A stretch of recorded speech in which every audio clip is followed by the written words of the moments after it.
ಸಾಹಸ ಸಿಂಹ ಡಾಕ್ಟರ್ ವಿಷ್ಣುವರ್ಧನ್ ಅವರ ನೆನಪಿಗಾಗಿ ನಗರದ ಹೊರವಲಯದ ಅಭಿಮಾನ ಸ್ಟುಡಿಯೋದಲ್ಲಿ ನಿರ್ಮಿಸಲಾಗಿದ್ದ ಸ್ಮಾರಕವನ್ನು ಗುರುವಾರ ರಾತ್ರಿ ನೆಲಸಮಗೊಳಿಸಲಾಗಿದ್ದು ಅಭಿಮಾನಿಗಳು ಆಕ್ರೋಶಗೊಂಡಿದ್ದಾರೆ.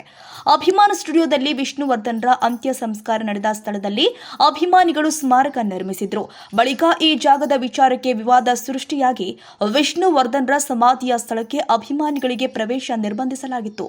ಕೆಲ ವರ್ಷಗಳಿಂದ ಪುಣ್ಯ ಸ್ಮರಣೆ ಕಾರ್ಯಕ್ರಮಕ್ಕೂ ಅವಕಾಶ ಕೊಟ್ಟಿರಲಿಲ್ಲ. ಅಲ್ಲದೆ ಹಿರಿಯ ನಟ ಬಾಲಕೃಷ್ಣರ ಕುಟುಂಬ ಹಾಗೂ ವಿಷ್ಣುವರ್ಧನ್ ಅಭಿಮಾನಿಗಳ ನಡುವೆ ಇತ್ತೀಚೆಗೆ ವಾಗ್ವಾದ ಕೂಡ ನಡೆದಿತ್ತು ಎನ್ನಲಾಗಿದೆ. ಈ ಮಧ್ಯೆ ಹೈಕೋರ್ಟ್ನ ಸೂಚನೆಯಂತೆ ಸ್ಮಾರಕವನ್ನ ರಾತ್ರೋರಾತ್ರಿ ತೆರವುಗೊಳಿಸಿದ್ದು ಅಭಿಮಾನಿಗಳ ಆಕ್ರೋಶಕ್ಕೆ ಕಾರಣವಾಗಿದೆ. ಇನ್ನು ವಿಷ್ಣುವರ್ಧನ್ರ ಸ್ಮಾರಕದ ತೆರವಿನ ವಿಚಾರ ತಿಳಿದು ಅಭಿಮಾನ ಸ್ಟುಡಿಯೋ ಬಳಿ ಜಮಾಯಿಸಿದ ಅಭಿಮಾನಿಗಳು ರಾಜ್ಯ ಸರ್ಕಾರ, ಪೊಲೀಸ್ ಇಲಾಖೆ ಮತ್ತು ಚಲನಚಿತ್ರ ವಾಣಿಜ್ಯ ಮಂಡಳಿ ವಿರುದ್ಧ ಘೋಷಣೆ ಕೂಗಿ ಪ್ರತಿಭಟನೆ ಮಾಡಿದ್ದಾರೆ. ಕೆಂಗೇರಿ ಠಾಣೆ ಪೊಲೀಸರು ಪ್ರತಿಭಟನಾಕಾರರನ್ನ ವಶಕ್ಕೆ ತೆಗೆದುಕೊಂಡು ಬಿಡುಗಡೆಗೊಳಿಸಿದ್ರು.